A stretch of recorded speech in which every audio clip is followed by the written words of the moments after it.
Standby Arya Lea, ang balitang tinutukan ni Arya Lea ngayong araw ay yung, kung natatandaan po ninyo na ibalita na natin ito nito lamang Oktubre. No, yung dalagitang suspect sa pagtangay ng dalawang bata, no, diyan sa na mga pawang mga taga Santo Domingo, Nueva Ecija, muli raw dinala sa pulisya. Alamin natin kung bakit, ano ba ang nangyari. Sa pagkakaalam natin ay itinransfer ang kanyang itinransfer siya sa DSWD, ano, sa MSWDO dyan sa may Santo Domingo. Sige, Arya Lea, pasok. Kaya magandang tanghali po sa ating mga tagapakinig dito sa radyo natin, Gimba. At lalong-lalo na po sa nakaabang sa ating Facebook Live streaming ngayong araw. Dinala na naman sa impilan ng PNP Gimba sa pangalawang pagkakataon ang 14 anyos na dalagita na ito matapos tangayin ang isang 4 anyos na batang lalaki mula sa bayan ng Talugtog. Sakay ng inarkilang motorsiklo papuntang Cuyapo bago dumiretso sa bayan ng Gimba. Nobyembre 13 nang dalhin ni Kapitan Bin Roflo ng Barangay Tampak ang menor de edad na ito. Ito na rin ang pangalawang beses na nagdala ng bata ang 14 anyos na sospek sa Tampak 2. Pinuntahan umano si Kapitan Roflo ng tatay ng sospek at natanong kung may napansin siyang menor de edad na batang babae na may kasamang batang lalaki. Ani ng kapitan, may nakapagsabi daw sa kanya na may batang babae na may kasamang bata sa isang bakanting bahay sa Purok 3, Barangay Tampak 2 dito sa bayan ng Gimba. At pinagtatakahan kung bakit pumupunta sa lugar na iyon. Dumating din sa himpilan ng PNP Gimba ang nanay ng 4 na taong gulang na batang lalaki na mangiyak-iyak kasama ng PNP Talugtog. Determinadong magsampa ng reklamo sa dahilang naperwisyo sila at sobrang pag-aalala at paghahanap magdamag sa kanyang anak kasama ng mga kapulisan ng Talugtog. Matatandaan natin ito kasamang army, itong 14 anyos na ito ay una nating ibinalita na nanguha ng 2 batang babae pawang 9 na taong gulang mula sa Ilog Baliwag ng Barangay Santo Rosario, Santo Domingo noong Oktubre 30 taong kasalukuyan. Ang menor de edad nito ay residente ng Barangay Talugtog, Nueva Ecija, at tuluyan na umano itong ilalagak sa pangangalaga ng DSWD ayon sa madrasta at nanay nito. So, pansamantala, ito pang yung Arya Lea para sa Balitang Lokal ng radyo natin Gimba, 105.3 FM, tuloy-tuloy sa pagbabalita at serbisyo. Sama-sama tayo, Pilipino. Okay, i-correct lang natin na hindi Barangay Talugtog, bayan po ang Talugtog. Saan sa bayan ng Talugtog? Arya Lea. Yes, bayan ng Talugtog kasamang army. May barangay ba? Specific tayo? Wala. Hindi natin ako. So, yung bata ay nasa pangangalaga na ng PNP, Talugtog. Yes, kasamang army. Kinuha din siya DSWD. nung araw na yon sa PNP Gimba kasama nung mga magulang nung batang lalaki at yung magulang din nitong batang babae na to. So, talagang ita-turn over yan sa DSWD. At wala tayong update dun sa MSWDO Santo Domingo? Hindi tayo nakakuha ng information doon? Wala po kasamang army, pero nang ma-interview natin yung madrasta nung araw na yon nang dalhin sa PNP, tinanong ko kung bakit po. Ang pag-aakala ko po kasi ilalagay sa DSWD sa Santo Domingo. Ang sagot niya, hindi rin po namin alam kung bakit pinalaya yung bata. Mainam na makakuha tayo ng information sa... Kasi ano kaya ang proseso doon? Kung dinala sa MS... Kasi yung facility ba ang problema? O meron kasing tinitingnan na angulo daw na parang may mental health... May problema? Mental health condition yung bata. Yes. Pero hindi pa natin yan hindi natin sigurado. Pero malalaman natin yan dun sa assessment ng MSWDO, di ba? Opo. Kasi nung makausap natin kasamang army si yung poliswoman na si Ma'am Castro ng barangay ay ng bayan ng Santo Domingo.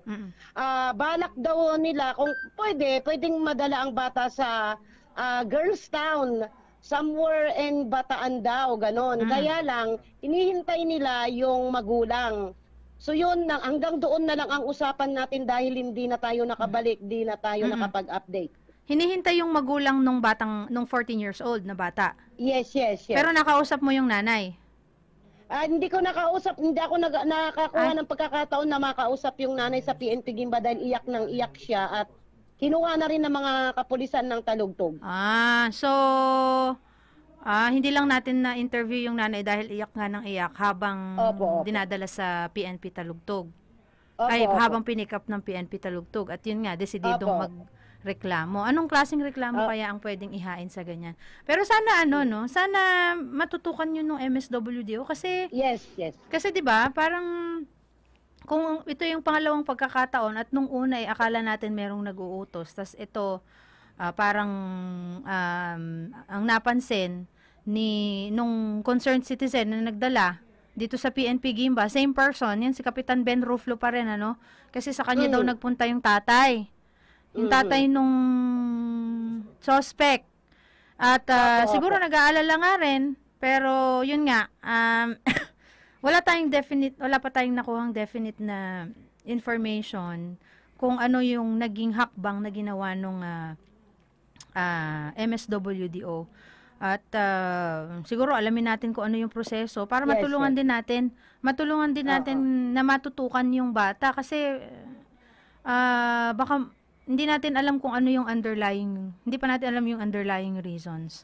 Makatulong din yung ating mental health puntahan program. din natin kasamang Army sa Monday sa Talugtog para makonfirma nga natin kasi yung bata, matino naman siya kung sumagot dahil nung natanong ko, nung na-interview ko, saan mo dinala yung bata? Ang sagot niya, nag-arkila daw sila ng motor, pumunta sila ng Kuyapo, saka pumunta ng Gimba, doon nga sa Tampak.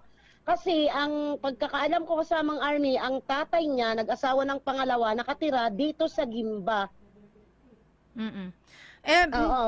Hindi rin naman kasi natin makikita hindi natin mako-conclude ang assessment na matino ngayon, mamaya hindi na, kung hindi natin naobserbahan di ba? So, at kailangan expert ang tumingin sa kanya pagdating sa behavior ng bata kasi posible din nga yung mga underlying reasons, baka may pinagdaraanan sa kanilang tahanan, posible din na hindi rin natin naalisin yung possibility na merong ibang nakaka-impluwensya bukod dun sa mga nasa bahay.